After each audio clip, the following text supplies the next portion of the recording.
I just look. First off, handpicked, selected lawyers who are obviously MAGA were in the room, whooping it up to YMCA. There you go. It was a campaign rally within the Department of Justice. It was the affirmation and confirmation that he owns this. These are his lawyers. And he charged them during that meandering bullcrap of a speech to go out and go after media, political opponents, lawyers, fellow lawyers. Like Mark Elias being one of them, and Weiss, Mr. Weiss. And so, folks, you're seeing real time the side of Donald Trump that basically says he's now drunk with the power given to him by the Supreme Court to act with impunity, drunk with the power of an election that he did. He won, obviously, majority of the vote. But the reality of it is the idea of governing and serving the American people is the farthest thing from his mind. And he's getting his little army that he's going to send out around the country to enforce his view of what America should look like. They're this useful. They're not going to be useful forever. Right. He doesn't need them long term. Whatever is happening with Elon, and honestly, who the hell knows what that's all about? Because now he's letting him do pressers in the Oval Office while he just stands there and the kid tells him to shut up. And he's letting him leave the cabinet meetings, all this other shit. There's like something that's going on there. His hand and the bruise. It's like dying. Like, is they going to tell us if he dies? I don't know. I know, right. I know, like, honestly, they're going to weekend at Bernie's this shit and then just make Barron the president, even if we never hear him speak for the rest of his life. Like, it's fucked up. But like, they have to know with Donald Trump, as you know, you are only as useful as you are useful. And then he is going to cut you loose or stab you in the back or whatever it is. How do they all not realize that no matter how loyal or feckless or dick punching they are, it's still got an expiration date and not any of it is going to be good for them. Yeah. And the thing is, most of them do recognize there's an expiration date. But they think at that point they will be safely somewhere else. Yeah. And will have survived this. And the other side of that is the thinking that we can wait this out. Trump will be gone in 28. I'm putting a pin in it right now. No, he won't. There are already efforts to amend the Constitution to allow him to run for a third term, people. So just stop it. You know it's there. Anyway. So that part of it is also a big piece where they think that on the other side of this, we can get back that old line traditional Republican Party and continue to move forward. That's gone. Yeah. That MAGA base is not going to allow that to happen because in large measure, those Republicans who identify with Eisenhower, Reagan, Bush, they're gone. They're leaving. I'm like one of the last of the crazies from that crew that's left. I'm like the worst form of a Motel 6. I got the porch light, I'm keeping the porch light on, but these bastards keep shooting it out, right? I'm going to get another bulb and put it in, here, GOP, put the light bulb in and, keep that shining city on the hill alive. But the reality of it is that a lot of those folks are gone or leaving. And therefore, when you get to the other side of this, you're going to look at a wasteland of republicanism and not find people to support within that party structure these ideals, these principles that we were just talking about on the foreign policy side with Reagan. This party is aligned with Vladimir Putin, Viktor Orban, Proud Boy, Lukashenko, the AFD. So this is where they are. But here's the thing to keep in mind, too, from a historical perspective, Joe. This is not new for the Republican Party.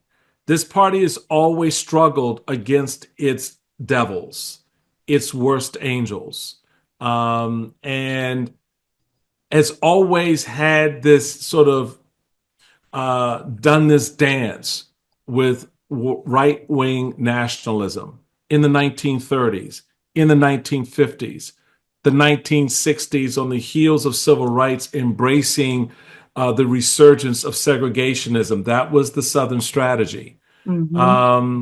Reagan, as much as I identify and just really kind of support the Reagan philosophy, he started his presidential campaign in 1980 in Mississippi, to remind white Southern men of that nexus between the party and nationalism and the KKK. So the party has always struggled with that. As a national chairman, I had to deal with that, which is why I gave a speech declaring that the Southern strategy was over. We were no longer going to be that party that embraced tangentially segregationist tendencies that had driven the party since the 1930s. So this now has been renewed in Trump. It has been leveled up and embraced full-throatedly by MAGA. And it is a fuller representation of what this party is. In fact, final point, I wrote a piece last week in the MSNBC Daily on the foreign policy part of this, talking about how what we're seeing is such an aberration. But then I made the point, maybe the real aberration was Reagan in what he was saying about Russia and our role in the world. But instead, Trump is just showing us who Republicans have always been and who they really are. And so for folks like myself and others, that's part of the coming to Jesus that we have to go through, in reconciling ourselves with what this administration, not just what this is doing from a policy standpoint in the purging of government, but what it means as a party that we now have full-throatedly elected a right-wing nationalist, racist-oriented party that is going to take the country into a very dark space.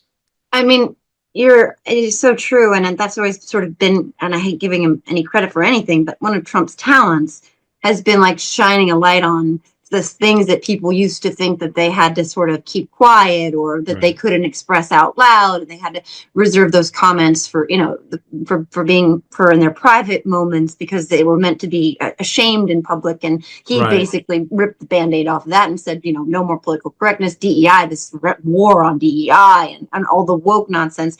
But for the party at large too, it's really resonant. It's kind of like they echo each other, because, leaning into your worst tendencies, it's like Palpatine from Star Wars or whatever. You know what I mean? It's like give in to the dark side. It's much easier to go that way and yield to those not better angels. And that's both the American people and I think the Republican Party. And one big difference too is that the Republican Party had gatekeepers once upon a time. Yeah. And like you had said as well, you were written about in Tyranny of the Minority, which is the follow-up book to How Democracies Die, because you did have this approach to diversifying the party's base that other people who had your position did not. And that was your intention. And clearly that is not the way that the party decided to go. They decided to go this populist route and authoritarian route, despot curious route instead. Well, did you know that scammers can literally steal your home right out from under you? Not like a cartoon. The FBI calls it house stealing. It is a growing real estate scam targeting American homeowners. Here's how it works. Criminals forge your signature on one document, use a fake notary stamp with your local recorder's office, and just like that, your home title has been transferred out of your name. Then they can take out loans using your equity as collateral, or even sell the property behind your back. You won't even know it's happening until you start getting collection or foreclosure notices. So let me ask you, when was the last time you checked your home title? If you're like me, the answer is never. And that's exactly what scammers are counting on. That's why I trust Home Title Lock. Their $1 million triple lock protection helps keep your home and equity safe. Here's what you get: immediate 24/7 monitoring of your property, urgent alert if there's any changes, and if fraud should happen, their U.S.-based restoration team will spend up to $1 million to fix the fraud and restore your title at no additional cost. Here's the best part: I have teamed up with Home Title Lock to give you a free title history report so you can find out if you are already a victim and access your personal title expert. That is a $250 value just for signing up. Go to HometitleLock.com, use my promo code Stephanie250, or click on the link in the description. That's HometitleLock.com. Promo code is Stephanie250 to get the protection and peace of mind you deserve.